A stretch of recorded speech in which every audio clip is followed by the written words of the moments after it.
Ассалаумалейкум, менің каналыма қош келдіңіз. Бүгін сіздерге осындай тауықтың төс етінен өте дәмді болып шығатын пирогтың жасалу жолымен бөлісетін боламын. Видеоны соңына дейін қарап, каналыма тіркеліп қоюды ұмытпаңыз. Бізге керекті заттар: тауықтың төс еті, картоп, сарымсақ және де жұмыртқа, ерітілген сары май, қаймақ, тұз, ас содасы, ұнымыз қажет болады. Ең алдымен таза ыдысымызға қаймағымызды және де ас содасы мен тұзымызды салып, жақсылап араластырамыз. Бізде қаймағымыз осылай кішкене көтеріледі. Содамыз салғаннан кейін, одан кейін біртіндеп жұмыртқамызды, ерітілген сары майымызды құйып, барлығын жақсылап араластырамыз. Келесі кезекте дайын тұрған ұнымызды біртіндеп салып, қамырымызды илеуге кірісеміз. Қамырымызды өте жұмсақ қылып илеуіміз қажет болады. Сол кезде пирогымыз жұмсақ, өте дәмді болып шығады.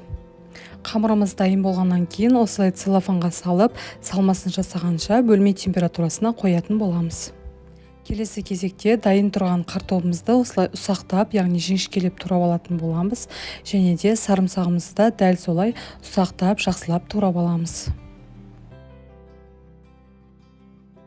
Және де грудкамызды да қатты ұсақтамаймыз, яғни орташа көлемде етіп, төрт бұрыштап турап аламыз. Өз қалауыңыз бойынша қара бұрыш немесе қызыл бұрыш қосуға болады. Мен қара бұрыш қостым, және де дәміне қарай тұзды да қосуды ұмытпаймыз.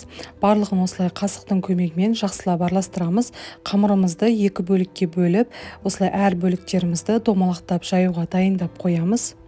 Келесі кезекте ұнымызды сеуіп, қамырымызды жаюға кірісетін боламыз. Қамырымызды яғни қалың қылмай, жұқалап, әдемілеп жайып алатын боламыз. Қамырымызды жайып болғаннан кейін осылай листқа салып, салмасын молынан әдемілеп салып шығатын боламыз.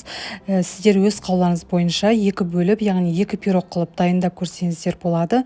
Мен осылай молынан қылып салып, және де екінші қамырды да дәл солай жайып, бетіне салатын боламыз. Және шет жақтарын осылай біріктіріп, самсаға түйгендей әдемілеп түйіп шығатын боламыз. Және де ортасын осылай ашып қоюды ұмытпаймыз. Духовкаға салған кезде ортасына ауа кіріп, пирогымыз шикі болмай пісатын болады. Жұмыртқаны тек қана сарысын жағып, 150 градуста 35 минут көлемінде қызарғанша пісіреміз. Міне біздің пирогымыз дайын болды. Өте дәмді, қолжетімді заттардан тұрады. Міндетті түрде дайындап көріңіз. Балаларыңызға сөзсіз ұнайтынына сенімдімін. Барлығыңызға ас болсын.